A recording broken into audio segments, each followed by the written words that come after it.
যেটা জিয়াউর রহমান করে যেতে পারে নাই সেটা তারেক রহমান ইনশাল্লাহ করবে।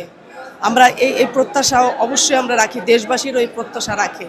ইনশাল্লাহ সে দেশকে সোনার বাংলাদেশি করবে, তার ৩১ দফার মাধ্যমে সেই দেশের পরিবর্তন নিয়ে আসবে, মানুষের ভাগ্যের পরিবর্তন নিয়ে আসবে এবং একটি সোনার বাংলাদেশি হবে ইনশাল্লাহ।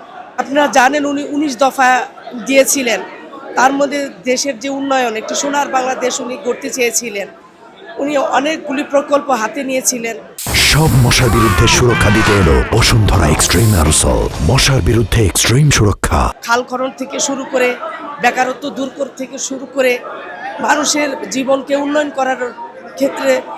করার লক্ষ্যে উনি সবসময় অগ্র ভূমিকা পালন করে গেছেন এবং উনি যদি বেঁচে থাকতেন আজকে হয়তো এই দেশটি এই অবস্থা হতো না, আজকে হয়তো সত্যিকারের একটি সোনার বাংলা উনি করতে পারতেন।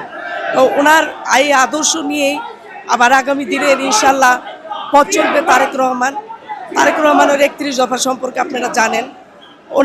উনি যদি আমাদের ধানের শীষ যদি আগামীতে ক্ষমতা আসে তাহলে ইনশাল্লাহ একটি সোনার বাংলাদেশ ৩১ দফার মাধ্যমে ইনশাল্লাহ গড়ে উঠবে। আজকে ৯০তম জন্মবার্ষিকী আমাদের শহীদ প্রেসিডেন্ট জিয়াউর রহমান, বহুদলীয় গণতন্ত্রের প্রবক্তা। আমরা আজকে তার জন্মদিনে তার মাজারে এসে আমরা দোয়া করেছি।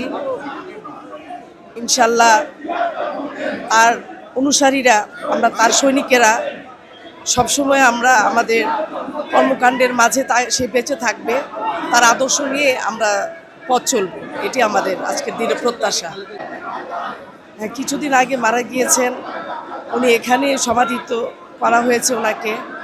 তো আমরা আমাদের দেশনেত্রী, গণতন্ত্রের মা, তিনবারের প্রধানমন্ত্রী, তার জন্য আমরা এখানে পাশাপাশি আমরা দোয়া করি।